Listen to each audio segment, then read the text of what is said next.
Bonjour à toutes et à tous, je suis très heureux de vous retrouver dans ce nouveau numéro du Buzz TV. Salut Sarah. Salut Damien. Allez, aujourd'hui, alors que nous célébrons Halloween, nous recevons sur ce plateau le journaliste qui peut faire trembler la planète football. Et pour cause, dans l'after sur RMC, sa voix redoutée réduit la langue de bois en petits copeaux pour dire tout haut ce que beaucoup pensent tout bas, même quand ça pique très fort. Bonjour Daniel Riolo. Salut Damien, salut Sarah. Ça va bien? Je suis pas venu pour vous foutre les jetons quand même. Ah non, attendez, et puis de toute façon vous n'avez pas le physique, hein, vous êtes magnifique. J'avais complètement oublié. Ah oui, c'est aujourd'hui. C'est aujourd'hui. Ah bah si, c'est le moment où il faut que je raqueter les bonbons. m'organise, je trouve une citrouille rapide. C'est ça, n'oubliez pas d'aller voler des bonbons ce soir.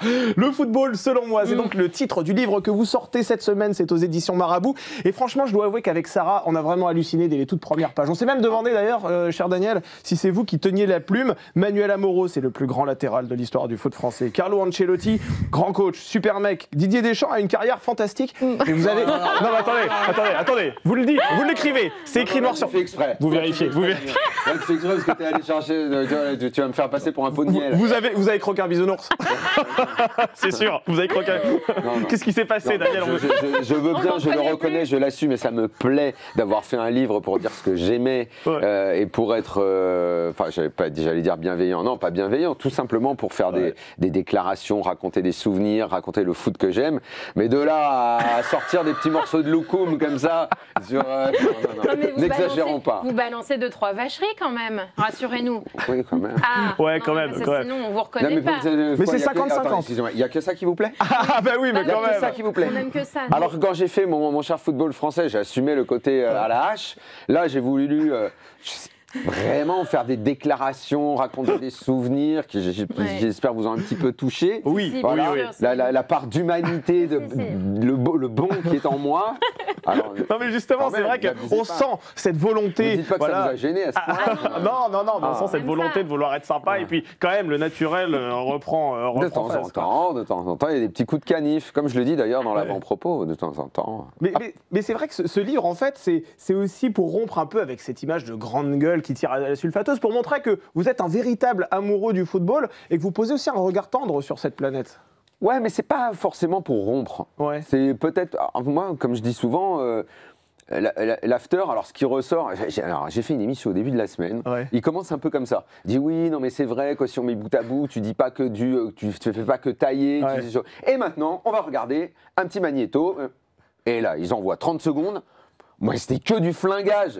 C'était que, lui, il est nul. Mais c'est pas que ça. Ne dites pas juste avant que tu ne fais pas que ça, parce que c'est vrai que je le répète. Si on fait un bout à bout, je pense qu'il y a beaucoup plus de séquences où je suis positif dans l'after que négatif. Après, c'est vrai qu'on retient beaucoup ça, qu'on en fait des montages, que les autres sites exploitent beaucoup ces moments-là et font du buzz avec ça.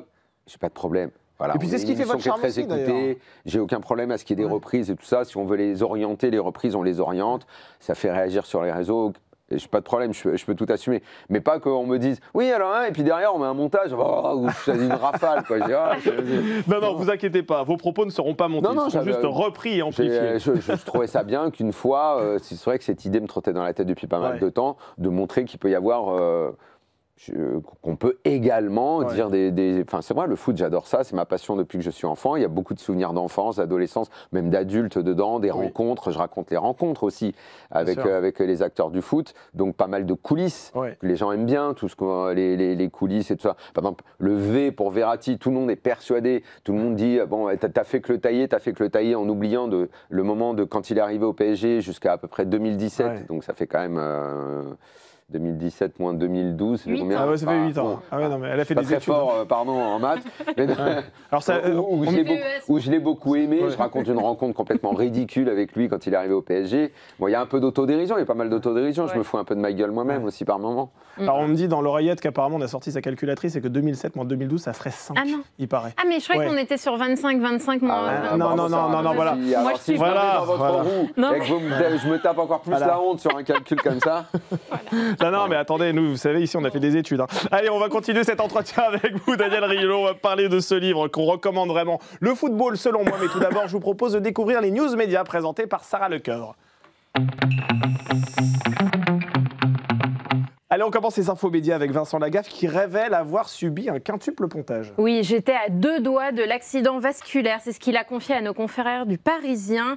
Cet été, après la fin de ses tournages, eh bien, il s'est senti mal. J'ai ressenti une fatigue comme je n'en avais jamais connue. Je ne pouvais plus courir comme je le faisais sans être extrêmement essoufflé. C'est ce qu'il a expliqué à nos confrères. Alors, poussé par son fils Robin, eh bien, il est allé consulter un cardiologue. Il a fait des examens et qui ont révélé qu'il avait 2 artères bouchées. Il a donc dû subir une opération au cœur qui s'est très bien passée heureusement. Et après 4 jours de réanimation à l'hôpital Bichat à Paris, il a rejoint un centre de réanimation et aujourd'hui, il est complètement remis sur pied. Et vous, Daniel Riolo, tout va bien? Les artères, tout ça, ça se porte bien?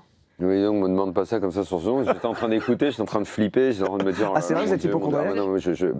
Quand on entend ça, on flippe tous. On se dit tous, ouais, ça peut arriver. Genre, donc, non, surtout, vous avez un rythme assez soutenu quand même, parce que vous travaillez le soir. J'imagine que vous avez une horloge biologique un peu différente de celle que les Français ont habituellement. J'en sais rien, parce que ça fait tellement longtemps maintenant que je sais pas quelle est l'horloge biologique des autres. Et oui, je me vous couchez tard, parce que l'émission termine tard, mais après la journée, là en ce moment c'est un petit peu chargé, parce que si je fais une journée où j'ai émission avec Estelle, la promo du bouquin et tout, enfin bon, on va pas se plaindre, je me réjouis de ça, c'est formidable. Puis j'arrive toujours à caler un match de tennis.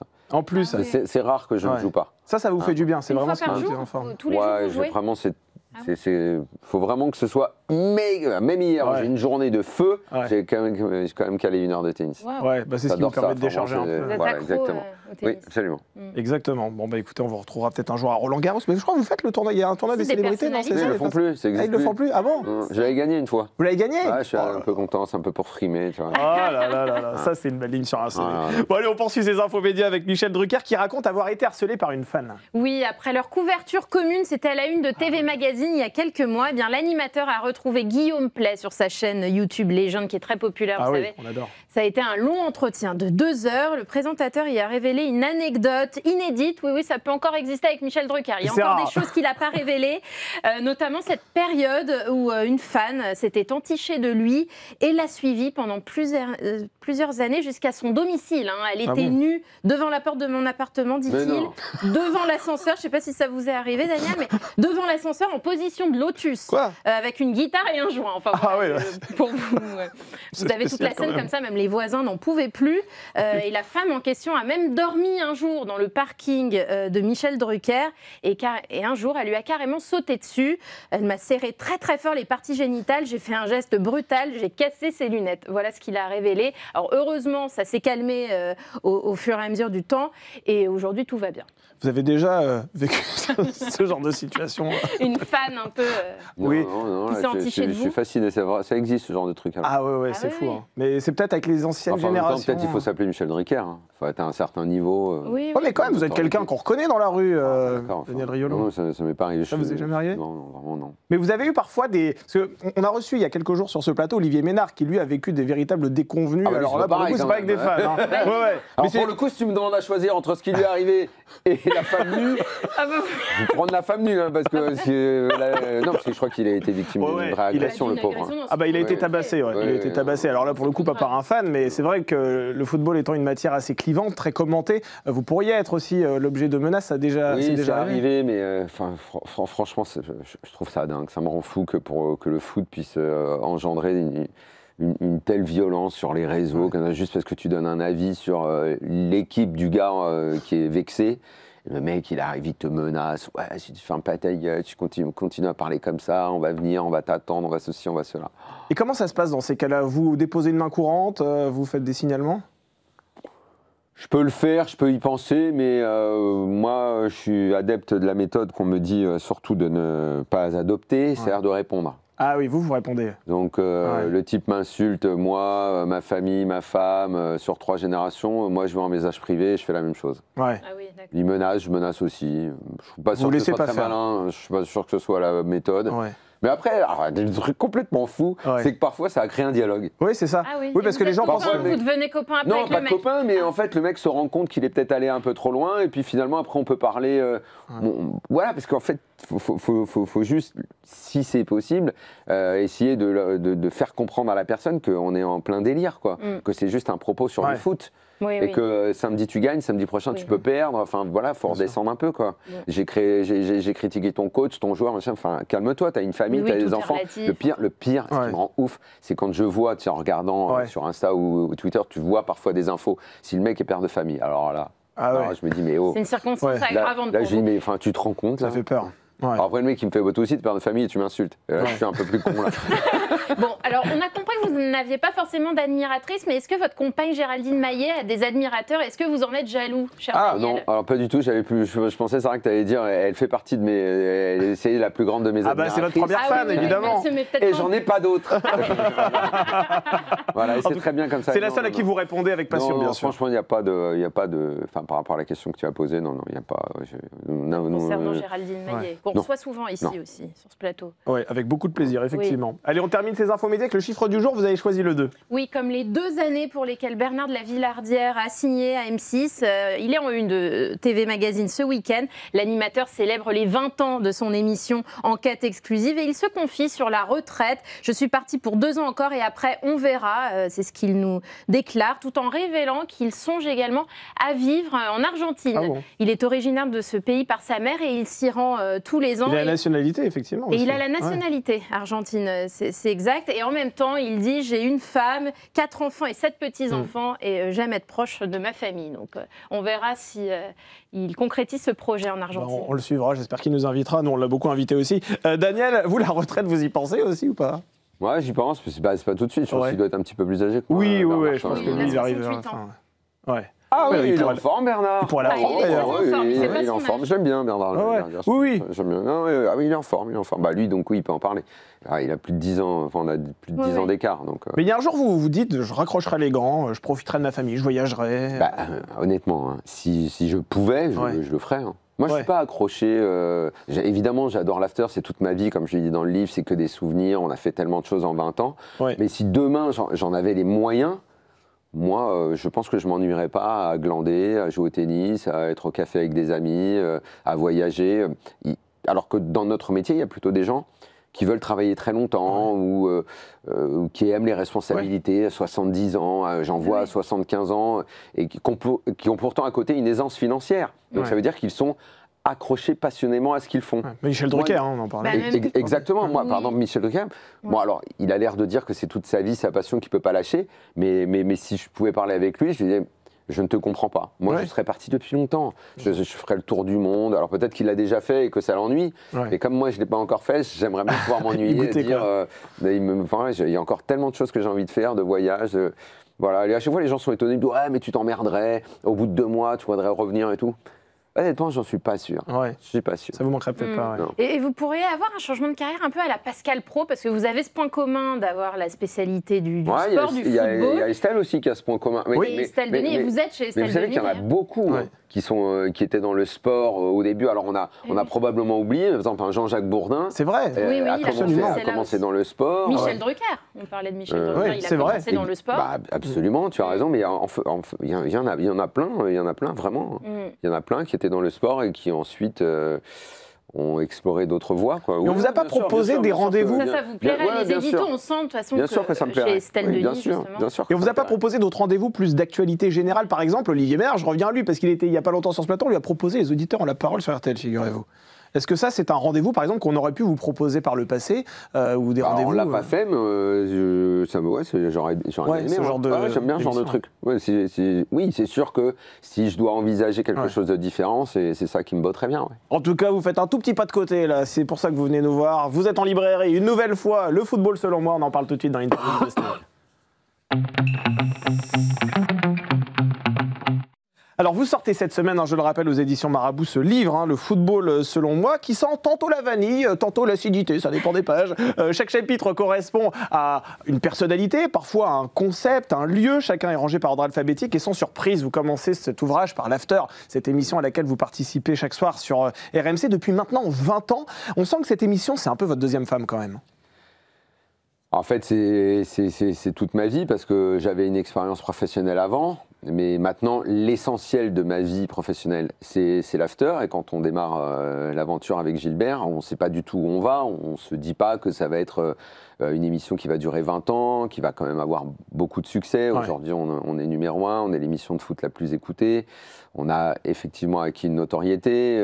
On a lancé plein de projets en parallèle. On avait lancé une revue, là on a lancé un resto Ouais. où les fans de l'After peuvent venir, manger et bien manger, nous rencontrer, échanger avec nous. On fait des émissions dedans.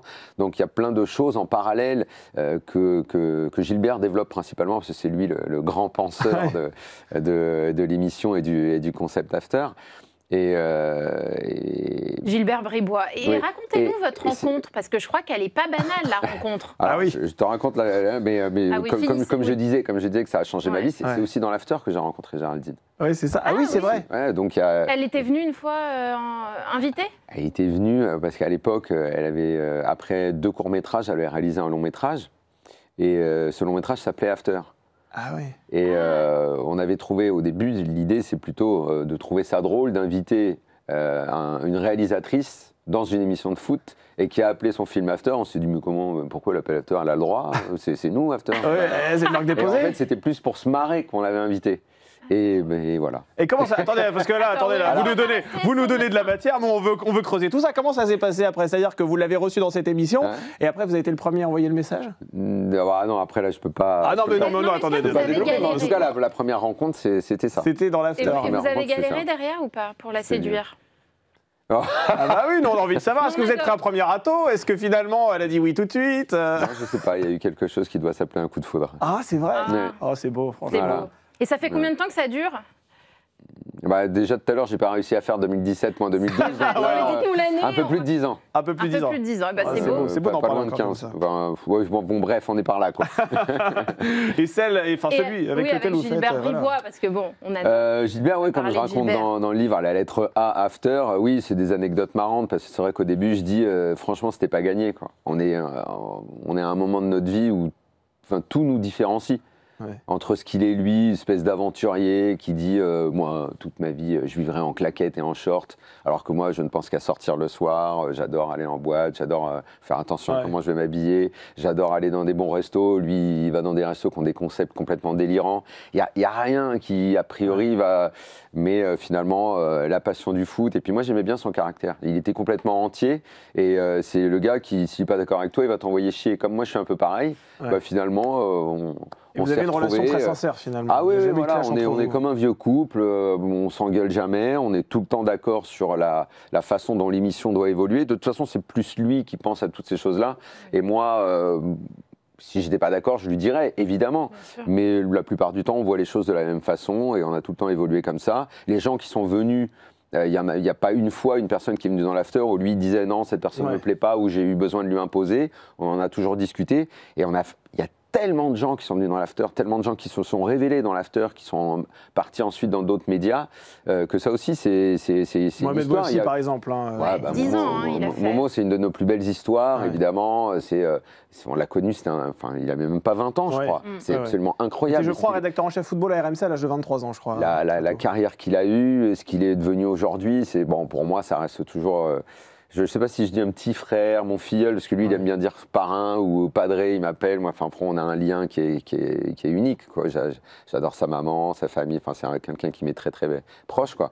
Et il y en a beaucoup qui sont passés. Polo, c'est également une histoire complètement folle que je raconte dans le livre. Bon, les gens la connaissaient, mais je raconte encore plus Polo de détails. qui était un SDF, je crois. Oui, c'est ça. absolument, Voilà. qui est venu, et qui lui aussi, c'est quelqu'un que j'aurai toujours dans mon cœur, quoi. Maintenant, il n'habite pas Paris, on se voit très peu, mais pour moi, c'est un type c'est une histoire que je peux pas oublier, quoi. Ce sont les rencontres les plus marquantes. Alors on va jouer un peu avec vous, nous on adore ça, vous savez, ici au Buzz TV. On va vous proposer à chaque fois 2 célébrités de la planète foot et vous allez devoir nous dire vers quelle personnalité votre cœur chavire, n'est-ce pas? Alors, premier, c'est assez facile, Carlo Ancelotti ou Luis Enrique. Carlo Ancelotti étant un ancien international italien devenu entraîneur, il a soulevé 7 Ligues des Champions quand même. Et le deuxième, c'est l'actuel entraîneur du Paris Saint-Germain.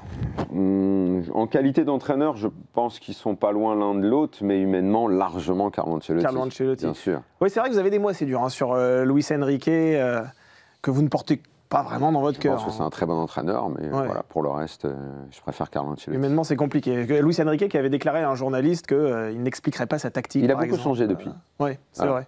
C'est marrant, tout le monde me dit ouais, mais tu le déglinguais, machin. C'est marrant, c'est parce que les acteurs, c'est pareil en politique, ils ont le droit de changer, ils ont le droit d'évoluer, ils ont le droit de faire une sorte de mea culpa, même sans le dire. Mais il suffit juste de constater la façon dont il se comportait, comment il parlait aux médias, le mépris, la condescendance qu'il avait, et ce qu'il est devenu aujourd'hui, où il s'est efforcé de parler français, il est tout gentil, il explique, il est formidable maintenant. Maintenant, il est absolument formidable. Lui, il a le droit de changer, mais nous, quand on commente, quand on tape dessus en disant c'est inadmissible le comportement qu'il a, l'équipe elle avance pas, c'est pas bien et tout, et puis quand 6 mois après tout va bien, on n'a plus le droit de le dire. Ah, t'avais dit ça, t'avais dit que c'était un tocard. Bah oui, à ce moment-là, ce qu'il faisait ne me plaisait pas du tout. Ce qu'il fait 6 mois après, c'est mieux, j'ai le droit de le dire. Journaliste, ça veut dire au jour le jour, c'est l'étude du jour, quoi.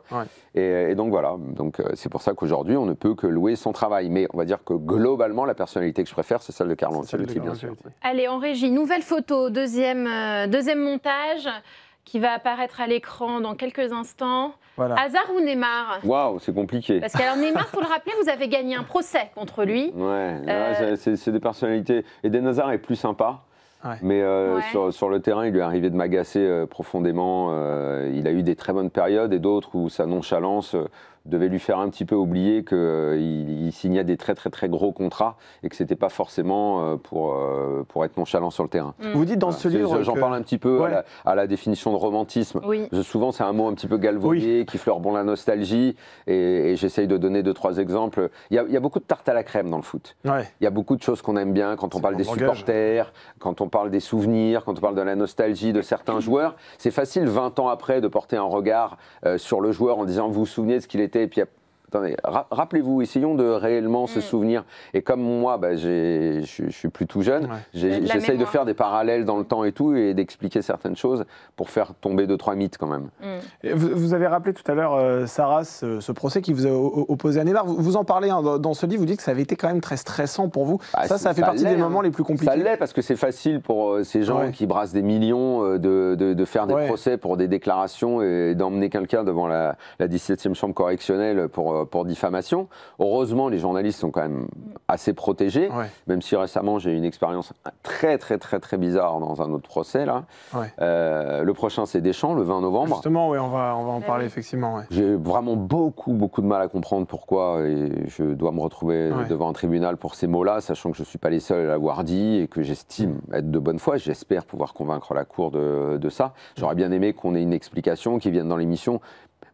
Même pour me dire t'es idiot et je vais te prouver pourquoi t'aurais pas dû dire ça. Je pense que ça aurait été... C'est ça le journalisme, c'est le débat, il faut venir, il faut discuter, il faut pas aller devant le juge, quoi. Mais bon, s'il a envie, je peux pas dire... On va en parler dans un très court instant justement de Didier Deschamps, mais la troisième photo, Pelé ou Maradona?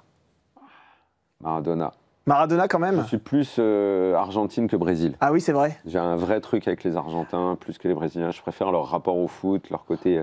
à la fois passionné et parfois, comment dire, il y a toujours une tristesse, une espèce de romantisme dans le football argentin.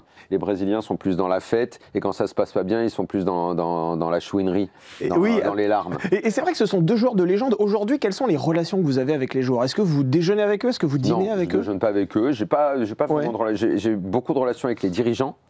Les agents aussi. Hein. Les agents, les dirigeants, oui, tout. Avec les joueurs...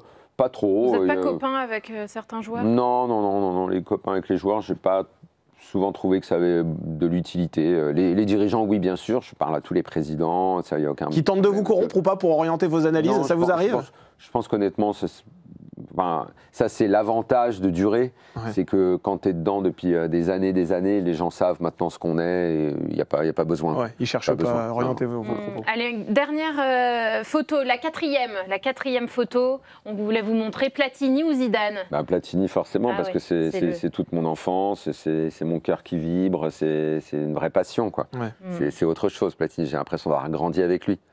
Vous avez parlé justement de Didier Deschamps là, il y a quelques instants. Alors, il vous a attaqué en diffamation, on le rappelle. Il n'avait pas apprécié les propos que vous aviez tenus au sujet de sa gestion de Karim Benzema. C'était lors de la Coupe du Monde de football au Qatar. Vous allez comparaître dans les toutes prochaines semaines. C'est en décembre. Le 20 novembre. C'est en novembre. C'est là. 3 semaines. On y est. Et dans quel état d'esprit vous êtes là? Vous êtes stressé, confiant? Moi, en fait, à chaque fois que ça arrive, moi, le problème, c'est plus pour mon employeur. Parce qu'en fait... il est poursuivi aussi. Voilà, parce ils nous font confiance, ils nous soutiennent. Ouais. Et j'ai pas envie, quelque part, c'est un peu les décevoir, parce que souvent, il y a une somme d'argent à payer si on perd. Et moi, ça me gêne par rapport à ça, par rapport à la confiance qu'on m'accorde. Donc, c'est stressant pour ça. C'est stressant parce qu'on perd du temps, parce qu'il faut préparer. Il faut préparer sa défense, ses rendez-vous avec l'avocat. C'est pénible, on aimerait juste faire autre chose. Ouais. Et puis on n'a pas envie que quelqu'un vous traîne devant un tribunal pour vous dire bah, « t'aurais pas dû dire ça, pourquoi tu l'as dit, alors il faut venir se justifier ». Et c'est un peu pénible, je trouve qu'on aurait pu largement avoir une discussion dans les médias où il aurait donné son point de vue. Vous avez jamais essayé de l'appeler là après? Mais il veut pas, il décroche pas son téléphone. Il veut pas en entendre parler. J'en avais parlé avec son agent, même son agent trouvait que c'était un peu abusé, un peu exagéré.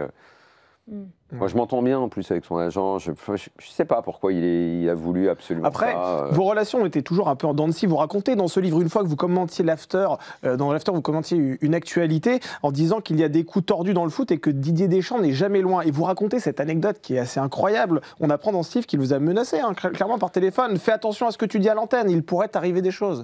À ce moment-là, vous réagissez comment, vous? Oui, mais d'ailleurs, c'est très surprenant parce que je crois qu'il sera également question de ça dans le procès du vin. Il a mélangé pas mal de plaintes et tout, donc il va y avoir vraiment une remise à plat de tout. Et oui, cet épisode, c'est 2015.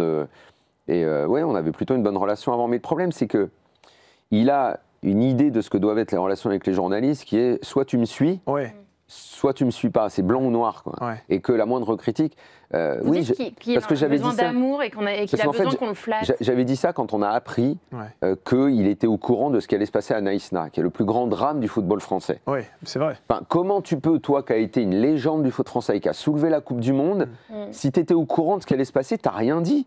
Et donc dans l'after, un peu choqué d'apprendre ça, je dis waouh, c'est quand même incroyable qu'il ait rien dit. Et là je fais une sorte de dégagement en disant quand il y a une affaire louche dans le foot français, il est quand même jamais loin. Ce qui était le cas pour VAOM, puisqu'il était à Marseille à ce moment-là, et qu'on sait qu'il avait été sur le bateau, enfin il était au courant de ce qui s'était passé. À l'époque des années noires de la Juve, avec un autre procès, il y était, mais j'ai pas dit t'es accusé. Non, je me suis dit il est pas loin. C'est factuel. Bon, alors peut-être qu'il peut le prendre mal que je dise ça, mais toujours est-il que c'est factuel et que c'est de bonne foi que je dis ça. Et là, effectivement, ce coup de fil, moi, ça m'avait choqué. Le sélectionneur de téléphone pour te dire, en plus j'étais avec mes enfants, donc j'ai dû laisser mes enfants de côté au parc pour prendre la conversation. Là il était en furie et je l'ai arrêté, on s'est engueulé, je lui ai dit tu te rends compte de ce que tu es en train de dire, tu es en train de menacer un joueur. Là il a dit non mais je te menace pas, c'est pas ça que je voulais faire. J'ai dit bon ok stop. Bon Daniel Riolo, je suis inconsolable parce qu'on arrive déjà au terme de cette interview, on avait 1000 questions encore à vous poser, mais bon en tout cas on vous recommande vraiment ce livre, Le football selon moi, donc c'est un livre que vous sortez aux éditions Marabout, il y a même une anecdote sur vos premiers liens avec Canal+, cher Daniel Riolo, et on y apprend que on n'a pas eu le temps d'y revenir. C'est pas le football que vous avez regardé en premier sur Canal+, vous aviez 14, vous n'avez pas honte, franchement, premier samedi du mois, c'est un scandale. Merci beaucoup Daniel Riolo d'avoir été sur ce plateau, et on se retrouve demain avec un nouveau Buzz TV, très bonne soirée à toutes et à tous sur le Figaro TV.